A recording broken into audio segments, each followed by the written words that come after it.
Welcome Story King 4.0. Subscribe my channel. Reborn to love my beast husband. Ch 65 he want only sex idiot. पूर्णविराम उद्धरण चिन्ह। अब आगे। रात का वक्त। मैं आज तुम्हें इसी महल ले जा रहा था, लेकिन बीच रास्ते में तुम चिल्लाने लगी, पैनिक करने लगी तो मुझे मजबूरन तुम्हें लेकर वापस लौटना पड़ा। अपने लैपटॉप को साइड में रखते हुए सर्वाक्ष ने रात्रि से कहा। वही सर्वाक्ष की बात सुन रात्रि के चेहरे के हाव भाव बदल गए थे। उसे अब समझ आया था कि सर्वाक्ष उस सुनसान रास्ते से होकर उसे कहाँ ले जा रहा था। जिस रास्ते में उसका पिछले जन्म में मौत हुआ था, उसी रास्ते से होकर सर्वाक्ष का उसके लिए बनाए हुए महल जा सकते थे। करोड़ों रुपए खर्च कर सर्वाक्ष ने खासकर उसके लिए वह महल बनवाया था, तो वह सर्वाक्ष के लिए उसी रास्ते से होकर उस महल को देखने जा पाएगी। नहीं, उस लड़की के पास इतना हिम्मत कहाँ था। लेकिन इससे सर्वाक्ष के पैसे, उसकी मेहनत, सब कुछ मिट्टी में मिल जाता। जिस लड़की के लिए सर्वाक्ष ने इतना मेहनत की, वह उस महल को देखने के ख्याल से भी डर रही थी, क्योंकि महल जाने का रास्ता उसे उसकी दर्दनाक मौत का मंजर को याद दिलाता था। सर्वाक्ष बिना भाव के रात्रि के चेहरे के हाव भाव को ही देखते हुए उसे पढ़ने की कोशिश कर रहा था। रात्रि के रूह वह समा गया था, लेकिन वो रात्रि को पूरी तरह अब तक जान नहीं पाया था। सर्वाक्ष इस वक्त मन ही मन रात्रि से उम्मीद लगा रहा था कि रात्रि आज उसे कुछ तो बताएगी। वह उस राज को बताएगी जो शादी के दिन से लेकर अब तक वह अपने दिल में दबा कर रखी है। लेकिन रात्रि बहुत देर बाद भी उसे कुछ नहीं बताए। रात्रि के नजरें इस वक्त सर्वाक्ष के चेहरे पर टिक तो गई थी, लेकिन उसका ध्यान सर्वाक्ष पर नहीं था। वह कहीं और ही गुम हो गई थी। सर्वाक्ष एक गहरी सांस लेते हुए उसे अपने गले से लगाते हुए कहा, अंडस्को तुम्हें वह महल पसंद आई? यही मेरे लिए काफी है। मैं अब तुम्हें वहां कभी नहीं ले जाऊंगा। तुम्हें किसी भी तरह की टेंशन लेने की जरूरत नहीं है बीवी, ठीक है? रात्रि अपना चेहरा ऊपर कर सर्वाक्ष को देखने लगी। सर्वाक्ष उसके गाल को अपने उंगलियों से बेहद प्यार से सहला रहा था। तभी रात्रि बोली, अंडस्को मैं वहां जाना चाहती हूँ अक्षर। सर्वाक्ष रात्रि को ही ध्यान से देख रहा था। बोलते हुए उस लड़की के चेहरे के हाव भाव थोड़ा सहमी सहमी सी और डरी हुए लग रहे थे, और उसकी आवाज भी ज्यादा ही डगमगा रही थी। क्योंकि वह सिर्फ सर्वाक्ष का मन रखने के लिए ही कह रही थी। असल में वह अब कभी उस सुनसान रास्ते से गुजर कर जाना नहीं चाहती थी। और यह बात सर्वाक्ष ने समझ भी लिया था। सर्वाक्ष बेसब्री से जानना चाहता था कि रात्रि के साथ आखिर क्या गड़बड़ है, लेकिन वह लड़की उसे कुछ बताना भी तो नहीं चाहती थी। सर्वाक्ष रात्रि के माथे पर प्यार से चुमते हुए कहा, अंडरस्कोर ठीक है, वापस आते ही मैं तुम्हें वहां ले जाऊंगा, लेकिन बाय रोड नहीं। पूर्णविराम उद्धरण चिन्ह। रात्रि ना समझी में सर्वाक्ष को देखते हुए पूछी, अंडरस्कोर फिर उद्धरण चिन्ह। तभी सर्वाक्ष अपने एक हाथ से ही इशारों में कहा कि वह उसे अपने प्राइवेट जेट से ले जाएगा। रात्रि के चेहरे पर बड़ी से स्माइल आ गई। उसने सर्वाक्ष को अपने प्रॉब्लम बताया नहीं था, लेकिन सर्वाक्ष ने उसके लिए ऑलरेडी सॉल्यूशन ढूंढ दिया था। रात्रि जोर से सर्वाक्ष के होंठों पर चूमते हुए बोली, अंडस्को आई लव यू अक्ष। पूर्णविराम उद्धरण चिन्ह। सर्वाक्ष के होंठ मुड़ गए। वह उसे अपने बाहों में भरते हुए वही लेट गया। सर्वाक्ष को कल सुबह ही यहाँ से निकलना था, और कब तक लौटेगा ये बात वह भी नहीं जानता था। वह इस वक्त रात्रि को पूरी तरह अपने प्यार में डुबाते हुए उसे मदहोश कर रहा था। उन दोनों के बीच अब प्यार का खेल शुरू हो चुका था। और रात्रि की अब रूम में सिसकियों की आवाज गूंज रही थी। सुबह के 4 बजे के आसपास सर्वाक्ष रात्रि से अलग हुआ। रात्रि थक हार कर कब का सो गई। वही सर्वाक्ष उसके माथे पर किस करते हुए उसके गले में पहने हुए मंगलसूत्र को देखने लगा। शादी के दिन से लेकर रात्रि ने उस मंगलसूत्र को 1 मिनट के लिए नहीं खोला था। सर्वाक्ष रात्रि को देखते हुए उससे अलग होकर क्लोजेट रूम में गया। फिर थोड़ी ही देर में वह वापस आकर उसके मंगलसूत्र में कुछ छेड़खानी करने लगा। रात्रि तो गहरी नींद में थी, लेकिन सर्वाक्ष के उंगलियां उसके गर्दन में तिरकन कर रही थी, जिससे उसके होंठ बार बार मुड़ रहे थे। रात्रि को नींद में अभी ऐसा लग रहा था कि सर्वाक्ष उससे प्यार कर रहा है। सर्वाक्ष झुककर रात्रि के मंगलसूत्र पर चूमा, फिर उसके लेफ्ट हैंड में पहने हुए रिंग को देखा। वह उसके हाथ को अपने हाथ में फंसाता कि तभी रात्रि उससे लिपट गई। सर्वाक्ष झुककर उसके गाल को चूमा, फिर उसे लेकर सो गया। सुबह का वक्त। रात्रि उदासियत से एकटक सर्वाक्ष को देख रही थी, जो इस वक्त ड्रेसिंग टेबल के सामने खड़े होकर अपने हाथ में घड़ी पहन रहा था। सर्वाक्ष मिरर में ही रात्रि का छोटू सा चेहरा ही देख रहा था। उसके जाने की खबर सुन वह न खुश तो लग रही थी, लेकिन रात भर उसकी हरकत से वह मुरझा हुआ सा चेहरा भी इस वक्त ज्यादा ही ग्लो कर रहा था। सर्वाक्ष उसके पास जाते हुए कहा, अंडस्को मैं जल्द ही आ जाऊंगा बीवी, तुमसे दूर मुझसे भी रहा नहीं जाता। बोलते हुए सर्वाक्ष रात्रि के ऊपर झुककर उसके होंठों पर किस किया, फिर उससे अलग होते हुए कहा, अंडस्को अब मैं चलता हूँ। रात्रि ने बेमन से बस सर हिलाया। वही सर्वाक्ष उसके गले लगकर उसके टमी को सहलाया, फिर रूम से बाहर चला गया। वही उसके जाते ही रात्रि वापस से बेड पर गिर गई। सुबह के 11 बजे के आसपास रूम में रात्रि का फोन लगातार बजने लगा। रात्रि अभी भी सोई हुई थी, लेकिन बिना रुके अपने फोन को रूम में शोर करता देख रात्रि कसमसाते हुए उठ गई। रात्रि ने अपने फोन को चेक किया। कॉल इस वक्त रूही का था। रात्रि ने कॉल पिक किया तो उधर से रूही परेशान भरी आवाज में बोली, अंडस्को आप अभी तक ऑफिस क्यों नहीं आए? विभा राठौर और उसके असिस्टेंट कब से आपका मीटिंग रूम में इंतजार कर रहे हैं। रात्रि उधर से रूही की बात सुन रात्रि हैरानी से घड़ी में टाइम देखने लगी। रात भर सर्वाक्ष ने उससे ज्यादा ही थका कर रख दिया था, जिस वजह से उसे बिल्कुल पता नहीं चला था कि वो इतनी देर तक कैसे सो गई। रात्रि मन ही मन सर्वाक्ष को खोजते हुए रूही से बोली, अंडस्को बस थोड़ी ही देर में मैं पहुंच जाऊंगी रूही, तुम तब तक उन्हें हैंडल कर देना। बोलते हुए रात्रि खुद को ब्लैंकेट से लपेट लिया, फिर वॉशरूम के तरफ भाग गई। ध्रुव का हॉस्पिटल। मीरा इस वक्त जनरल वार्ड में अपने पेशेंट्स की रिपोर्ट चेक कर रही थी। उसके थोड़ी ही दूरी पर खड़ी डॉक्टर शालिनी बार बार नफरत से मीरा को ही देख रही थी। मीरा से उसका कोई पर्सनली दुश्मनी नहीं था, लेकिन ध्रुव के करीब जाकर मीरा ने शालिनी के बनी बनाए प्लान में पानी जरूर फेरा था। डॉक्टर शालिनी की नजर बार बार ध्रुव को भी ढूंढ रहे थे, लेकिन उससे आज ध्रुव कहीं नजर नहीं आ रहा था। शालिनी फिर मीरा के पास जाते हुए उससे पूछी, अंडस्को मीरा, डॉक्टर ध्रुव आज कहीं नजर नहीं आ रहे। उद्धरण चिन्ह। शालिनी को देखते ही मीरा का मुंह बिगड़ गया था। लेकिन उसे शालिनी के सवाल का जवाब भी तो देना था। वह बोली, अंडस्को वह कुछ दिन हॉस्पिटल नहीं आएंगे डॉक्टर शालिनी, काम के सिलसिले वह बाहर गए हुए हैं। इतना बोलकर मीरा दूसरे पेशेंट का चेकअप करने चली गई। वही मीरा के बात सुन शालिनी के चेहरे पर बेहद तिरछी स्माइल आ गई थी। लेकिन वह अपने उस कुटिल मुस्कान को छुपाते हुए मीरा के पास गई, फिर उससे धीमी आवाज में बोली, अंडस्को मैंने सुना कि डॉक्टर ध्रुव अब तुम्हें पसंद करने लगे हैं और तुम दोनों बहुत जल्द शादी भी करने वाले हैं। उद्धरण चिन्ह। मीरा के हाथों की मुट्ठी भींच गए। आए दिन से ही मीरा को शालिनी बिल्कुल पसंद नहीं थी। शालिनी के काम और उसका दोगलापन मीरा ने आए दिन ही नाप लिया था। मीरा ने शालिनी को इग्नोर कर वहां से जाते हुए कहा, अंडस्को एक्सक्यूज मी। पूर्ण विराम उद्धरण चिन्ह। शालिनी के दांत भींच गए, लेकिन वह फिर से मीरा के पास जाकर उसका माइंड वॉश करने की कोशिश करते हुए बोली, अंडस्को तुम्हें सच में लगता है डॉक्टर ध्रुव तुमसे सच्चा प्यार करता है? He want only sex idiot। पूर्ण विराम उद्धरण चिन्ह। Behave yourself doctor Shalini. Shalini की बात पूरा होते ही मीरा गुस्से से उस पर चिल्ला उठी। लेकिन शालिनी ने अपनी बकवास वही नहीं रोका। वह मीरा से बोली, अंडस्को नया नया सा प्यार है ना, इसलिए तुम्हारा मन कुछ भी गलत सुनने तैयार नहीं है मीरा, लेकिन मैं अच्छे से जानती हूँ यह आदमियाँ कैसे होते हैं। प्यार से इसीलिए पेश आते हैं क्योंकि उन्हें सेक्स चाहिए होता है। मीरा का चेहरा गुस्से से लाल हो रहा था। डॉक्टर शालिनी की हिम्मत भी कैसे हुई ध्रुव के बारे में इतना बकवास करने की। मीरा बोली, अंडस्को लगता है आपको प्यार और मर्दों के बारे में काफी जानकारी है। मम वैसे आप कितनों के साथ सोई हुई है डॉक्टर शालिनी? और कितने ऐसे मर्दों को जानती है जो सिर्फ प्यार के नाम पर सेक्स चाहते हैं? उद्धरण चिन्ह। मीरा। शालिनी ने गुस्से से उस पर चिल्लाया। तभी मीरा बोली, अंडस्को क्या हुआ doctor Shalini?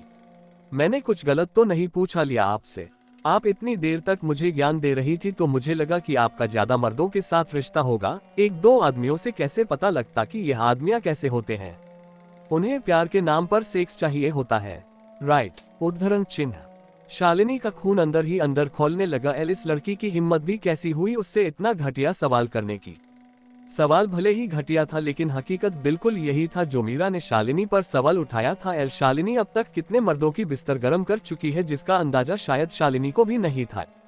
Doctor Meera, cabin में आपका फोन बज रहा है। तभी वहां एक नजाकर मीरा से बोलिए। मीरा ने घूर कर शालिनी को देखा, फिर अपने केबिन की तरफ चली गई।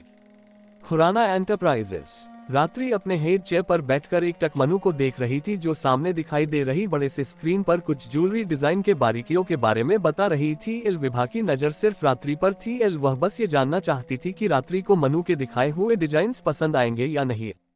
मनु के बारे में पहले से ही रात्रि के मन में अच्छे भावनाएं थे। अगर मनु अच्छा भी नहीं बताती तो भी रात्रि उसके प्रेजेंटेशन को रिजेक्ट नहीं करने वाली थी। ऐसा कर रात्रि अपने पिछले जन्म में मनु से मिली मदद का थैंक्स कहना चाह रही थी। रात्रि अपने पिछले जन्म में रावी और युवान के वजह कुछ दरिंदों की हाथ लगी थी जो लड़कियों को बेचना ही उनका धंधा था। रात्रि को याद नहीं था कि मनु वहां कैसे पहुंची, लेकिन वहां से निकलने में मनु भी उसकी मदद की थी। लेकिन वह वहां से बाहर एक अनजान आदमी के वजह से निकली थी। वह अनजान आदमी कौन था ये तो रात्रि को नहीं पता था। क्योंकि रात्रि उसका चेहरा देख नहीं पाई थी। वह आदमी उसके पास मास्क पहने पहुंचा था। थोड़ी देर बाद मनु रुककर रात्रि को देखने लगी एल, तभी रात्रि बोली अंडरस्कोर गुड मनु, पूर्णविराम उद्धरण चिन्ह। रात्रि फिर विभा को देखने लगी एल, तभी विभा बोली अंडरस्कोर मैसेज खुराना, ये सब एवरेज डिजाइन्स है, आप चाहे तो इन्हें मॉडिफाई भी कर सकते हैं। रात्रि बोली underscore number need message Rathore, Manu ने जो डिजाइन्स तैयार की है वह मुझे पसंद आए हैं, मैं एक बार अक्ष से बात कर इन्हें फाइनल कर देती हूँ। शो। विभा उठते हुए रात्रि की तरफ अपने हाथ बढ़ाकर उससे हाथ मिलाए, फिर वहां से मनु के साथ चली गई। उनके जाते ही रात्रि उठकर विंडो के पास गई एल, फिर उन्हें एक टक जाता हुआ देखने लगी एल। मनु विभा के पीछे पीछे चल रही थी, लेकिन वो परेशानी से बार बार अपना फोन चेक कर रही थी। तभी केबिन में रूही रात्रि के लिए कोल्ड कॉफी लिए आए एल। रात्रि उसके तरफ मुड़कर बोली अंडरस्कोर रूही, मुझे विभा राठौर की पर्सनल असिस्टेंट मनु की इंफॉर्मेशन चाहिए। ओके, उद्धरण चिन्ह। रूही अपना सर हिलाते हुए रात्रि को उसका कोल्ड कॉफी दी, फिर जाने को हुई कि तभी रूही रुककर उससे बोली अंडरस्कोर रात्रि, आपके नाम से फिर से चॉकलेट्स, लाल गुलाब की बुके और 2-3 लेटर्स भी आए हैं। पिछली बार आपको वह सब देख गुस्सा आया था, तो मैंने इस बार वह सब आपके पास नहीं लाया। रूही की बात सुन रात्रि का चेहरा गुस्से से भर गया एल। वह बोली अंडरस्कोर अच्छा किया, तुम उन सबको डस्टबिन में फेंकवा दो। रूही जानना चाहती थी कि वह कौन है जो रात्रि को इस तरह फ्लावर्स और चॉकलेट्स भेज रहा है, लेकिन रात्रि से पूछने के लिए वह हिचकिचा रही थी एल। वह फिर रवीश से बात करने का सोचकर वह वहां से चली गई। वही रात्रि कोल्ड कॉफी का सीप लेते हुए जाकर सोफे पर बैठ गई एल। उसे अब सर्वाक्ष याद आने लगा था एल। वैसे सर्वाक्ष के गए हुए 3 घंटे ही हुआ था, लेकिन वह लड़की उसे अभी से मिस करने लगी थी। रात्रि कॉफी का सीप लेते हुए कहा अंडरस्कोर मिस यू अक्ष, आपके गए हुए 3 घंटे भी नहीं हुए, लेकिन मुझ में अजीब सा खालीपन सा छा गया है, प्लीज कम सून। रात्रि यह सब बोल ही रही थी कि तभी उसका फोन बज उठा। रात्रि की नजर फोन के स्क्रीन पर गई, कॉल उसका बीस्ट हस्बैंड का ही था एल। रात्रि ने जल्दी से कॉल पिक किया तो उधर से सर्वाक्ष ने कहा अंडरस्कोर मिस योर टू बीवी, पूर्णविराम उद्धरण चिन्ह। सर्वाक्ष ने यह ऐसा जवाब दिया था जैसे उसने अभी अभी रात्रि की सारी बातें सुन लिया हो। रात्रि कुछ पल अपने जगह में ही जम सी गई एल। वह फिर आसपास अपने नजरें दौड़ाते हुए सर्वाक्ष से बोली अंडरस्कोर आपको कैसे पता चला कि मैं अभी आपको ही मिस कर रही थी, उद्धरण चिन्ह।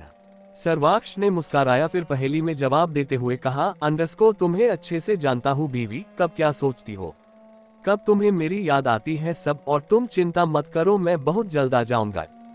रात्रि बोली अंडरस्कोर एक एक पल भी मुझसे आपके बिना काटा नहीं जा रहा है अक्ष, आप प्लीज आज ही लौट जाए ना। रात्रि की बात सुन उधर से सर्वाक्ष एकदम से खामोश रह गया। क्या होगा आगे इस कहानी में, रात्रि की बात मानकर सर्वाक्ष आ जाएगा या कुछ होने वाला है, जानने के लिए पढ़ते रहिए reborn to love my beast husband 66 just shut up you bitch, पूर्णविराम। अब आगे खुराना एंटरप्राइजेस। रात्रि इस वक्त सर्वाक्ष से फोन पर बात कर रही थी एल। सर्वाक्ष से गए हुए अब तक सिर्फ 3 घंटे ही बिता था, लेकिन रात्रि से एक एक पल भी उसके बगैर काटना मुश्किल सा हो रहा था एल। ये पहली बार था सर्वाक्ष का इस तरह उसे छोड़कर काम पर जाना एल। वह कब तक लौटेगा ये भी सर्वाक्ष ने रात्रि को बताया नहीं था, जिस वजह से रात्रि थोड़ा बेचैन भी थी। बीवी, मैंने कहा ना मैं जल्द आने का पूरा कोशिश करूंगा।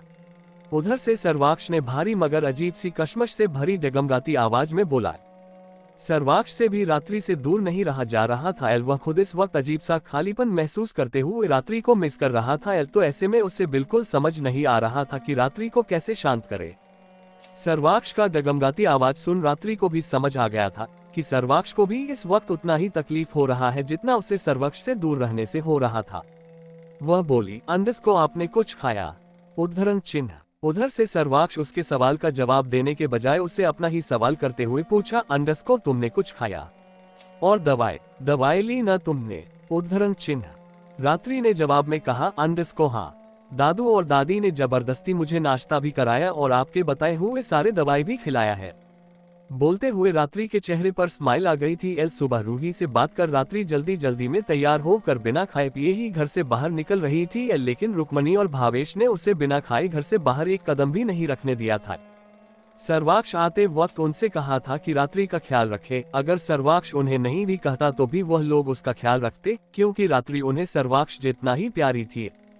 थोड़ी देर बाद सर्वाक्ष से बात करने के बाद रात्रि ने कॉल काटा और अपने काम करने लगी। वहीं ऑफिस के बाहर रात्रि के कहने पर रूही वह सारे चॉकलेट्स, फ्लावर्स से भरे बुके और 2-3 लेटर्स ऑफिस के बाहर फेंक कर अंदर चली गई। एल उसके अंदर जाते ही वहां सर्वाक्ष के 2-3 गार्ड्स आए, फिर उन सारे चीजों को उठाकर सर्वाक्ष के केबिन की तरफ ही चले गए।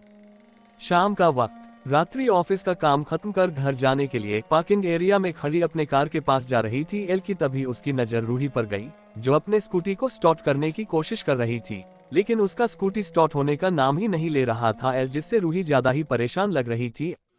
रात्रि उसके पास जाकर पूछी, अंडरस्को क्या हुआ रूही, तुम इतना परेशान क्यों लग रही हो? उद्धरण चिन्ह। तभी रूही बोली, अंडरस्को आज मेरा ये स्कूटी स्टार्ट ही नहीं हो रहा है रात्रि, थोड़ी देर पहले डैड का कॉल आया था, उन्होंने कहा कि माँ का तबीयत ठीक नहीं है, जल्दी ही घर आ जाना, लेकिन यह। उद्धरण चिन्ह। रूही अपनी बात पूरा भी करती उससे पहले ही रात्रि बोली, अंडरस्को इसमें इतना परेशान होने की क्या जरूरत है, मैं हूँ ना, चलो मैं तुम्हें घर ड्रॉप कर देती हूँ। लेकिन आप। रूही थोड़ा हिचकिचाई, लेकिन रात्रि ने उसका हाथ पकड़ा और जबरदस्ती अपने साथ कार के पास ले गई। रूही अब उसकी देवरानी बनने वाली थी, तो रात्रि उसके लिए इतना भी नहीं करती। थोड़ी ही देर में रात्रि का कार रूही के अपार्टमेंट के सामने आकर रुका। रूही कार से बाहर आते हुए बोली, अंडरस्को थैंक्स रात्रि, पूर्णविराम उद्धरण चिन्ह। रात्रि ने बस मुस्कुराया, फिर रूही का अपार्टमेंट देखने लगी। एल अपार्टमेंट ज्यादा बड़ा तो नहीं था, लेकिन एक मिडिल क्लास फैमिली के लिए वह अपार्टमेंट काफी था। एल रूही फिर अंदर जाने लगी। वह अभी जा ही रही थी कि तभी एक 10 साल का लड़का साइकिल चलाते हुए आकर रूही से टकरा गया।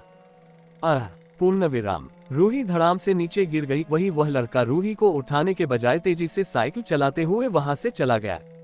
रूही उद्धरण चिन्ह। कार में बैठी रात्रि रूही और उसके अपार्टमेंट को ही देख रही थी। एल उसे इस तरह गिरता देख रात्रि जल्दी से उसका नाम लेते हुए बाहर चली गई।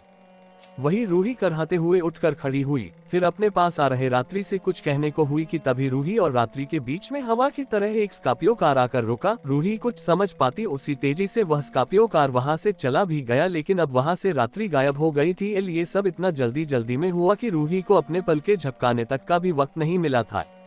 रात्रि उद्धरण चिन्ह।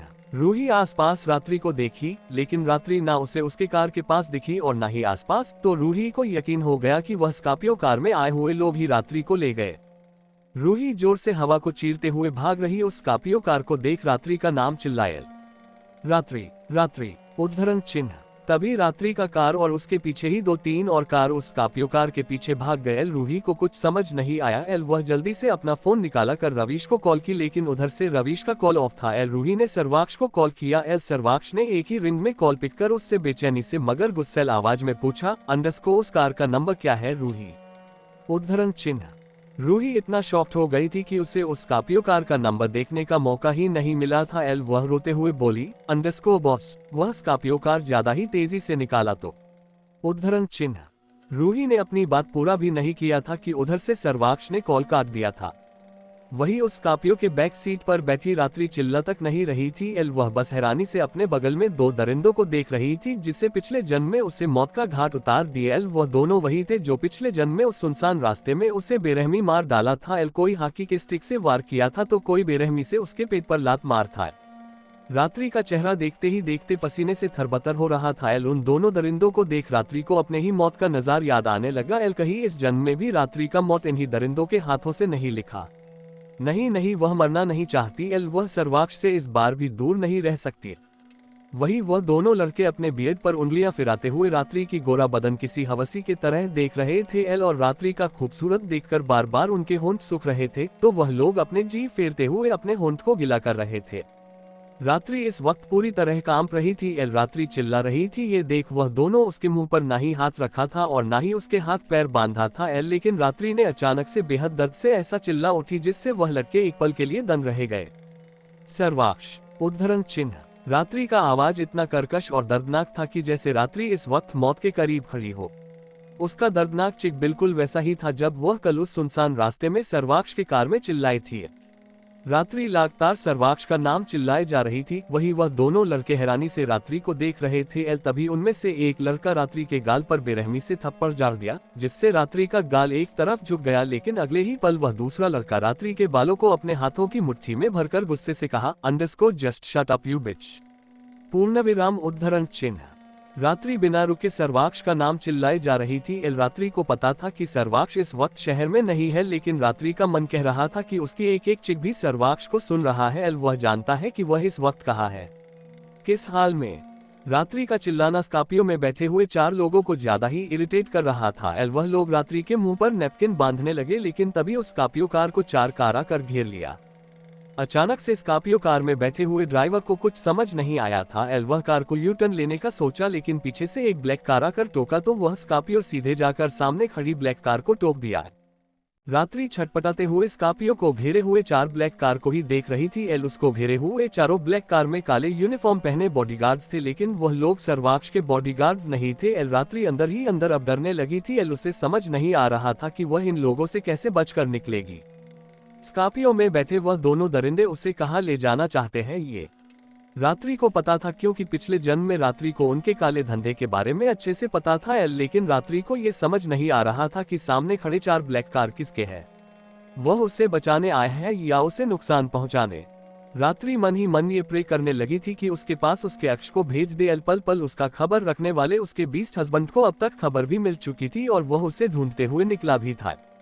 दूसरी तरफ समुंदर के बीचों बीच खड़ी जहाज में सर्वाक्ष बेचैनी और डर से छटपटा रहा था। वह बार बार घड़ी में टाइम देखते हुए आसमान की ओर देख रहा था।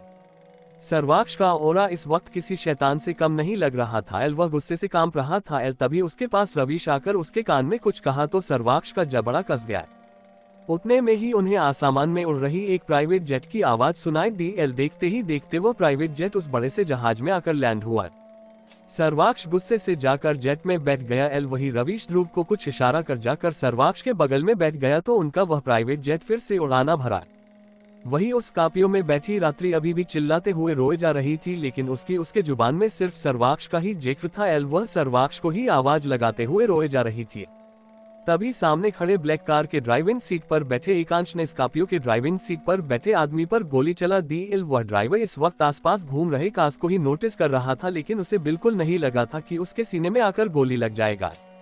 एकांश ने एक साथ 3 गोली चलाई थी और वह आदमी देखते देखते ही दम तोड़ दिया। वही रात्रि के बगल में बैठे 2 लोग भी अपने जेब से गन निकालकर बॉडीगार्ड पर हमला कर रहे थे। लेकिन 20 से भी ज्यादा वेल ट्रेन बॉडीगार्ड को 3 लोग हैंडल नहीं कर सकते थे। जल्दी ही वह तीनों एकांश के आदमियों के पकड़ में आ गए। वही एकांश जल्दी से कार से बाहर आकर रात्रि के पास भागा। रात्रि सब कुछ हैरानी से देखते हुए रो रही थी। तभी एकांश उसके मुंह पर बांधे हुए नैपकिन को खोलते हुए कहा, अंडरस्को शांत हो जाओ रात्रि, अब तुम बिल्कुल सेफ हो। बोलते हुए एकांश रात्रि का गाल को छूने को हुआ जहां उस लड़के के हाथों की निशान बैठ गए थे। तभी रात्रि गुस्से से उसका हाथ झटकाकर चिल्लाकर बोली, अंडरस्को डोंट टच मी, छोड़ो मुझे प्लीज। कौन हो तुम लोग? उद्धरण चिन्ह। रात्रि का इस तरह हाथ झटकाने से एकांश अपने हाथ को पीछे लेते हुए कहा, अंडरस्को ऑफ जस्ट रिलैक्स। पूर्ण विराम उद्धरण चिन्ह।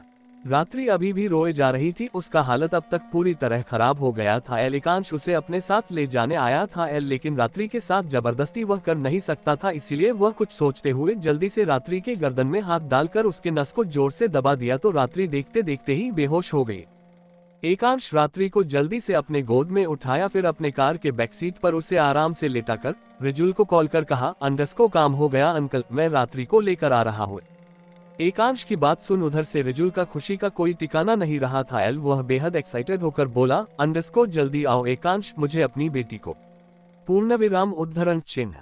रिजुल अपने खुशी को जाहिर कर आगे बोल ही रहा था कि तभी एकांश ने कहा, अंडरस्को अंकल आप प्लीज जल्दी से डॉक्टर को कॉल करिए, मैं रात्रि को लेकर आ ही रहा हूँ। बोलते हुए एकांश ने कॉल काटा, फिर कार में रखे हुए फर्स्ट एड बॉक्स लेकर धीरे धीरे रात्रि के गाल पर ऑइंटमेंट लगाने लगा। वही रिजुल ठाकुर एकांश की बात सुन अपने जगह में ही जम गया था। एकांश का कहने का क्या मतलब था? कहीं रात्रि को कुछ नहीं, उसकी बेटी को कुछ नहीं हो सकता। लेकिन एकांश ने ऐसा क्यों कहा?